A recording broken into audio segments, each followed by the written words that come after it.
நான் சொல்றத கொஞ்சம் கேளுங்க. உனக்கு அவ்வளவு தாண்டி மரியாதை. இத பாரு, ஓன்னு சொன்னேன். இவளை பத்த தாய் தானே நீ. குடு போயிட்டாரு. எனக்கு யார்கிட்டயும் பேசுறதுக்கு விருப்பம் இல்ல. மாமா, இவளுக்கு நிக்க வேணாம் சொல்லுவாமா. போ சொல்லு முதல்ல. ஏங்க, உங்ககிட்ட ஒரு முக்கியமான விஷயம் சொல்றதுக்காக தான் நான் வந்திருக்கேன். நீ சொல்றதெல்லாம் கேட்டு நான் தலையாட்டி ஏமாந்ததெல்லாம் போதும். ஒரு மூணு நம்புறதுக்கு நான் தயாரா இல்ல. ஏய் மாமா, மாப்ள பண்ணிட்டு போ. ஏதோ பேசணும்னு சொல்லுது. ஏய் மாமா, ஏங்க, நான் சொல்றத கொஞ்சம் தயவு செஞ்சு கேளுங்க. ஒழுங்கா அப்ப நான் கர்ப்பமா இருக்கேன்னு சொன்னது வேணா பொய்யா இருக்கலாம். ஆனா இப்ப சொல்றேன், நான் உண்மையாவே கர்ப்பமா இருக்கேன். இதுக்கு முன்னாடி செய்து கூர்த்திய கல்யாணம் பண்ணி வச்சியே அந்த தமிழ்ச்செல்விக்கு என்னென்ன தகுதி இருந்துச்சு?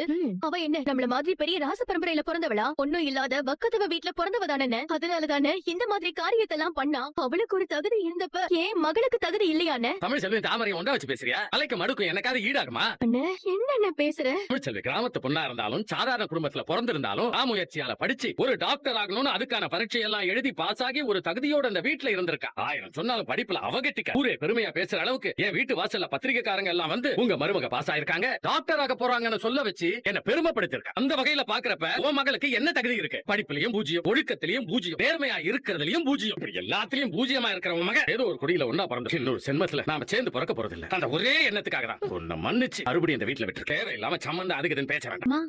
என்னமா மாமா என்னென்னமோ சொல்றாரு? அந்த தமிழ்ச்செல்வி என்னையும் சேர்த்து வச்சு பேசி அவளை விட என்ன ரொம்ப மட்டமானவன்னு சொல்றாரு. 1000 தான் இருந்தாலும் அவர் மருமக டாக்டருக்கு படிக்க போறவன்னு சுத்தி வளைச்சு சொல்றாரு. அப்ப அவன் நாளைக்கு டாக்டர் ஆகி வந்தா இவர்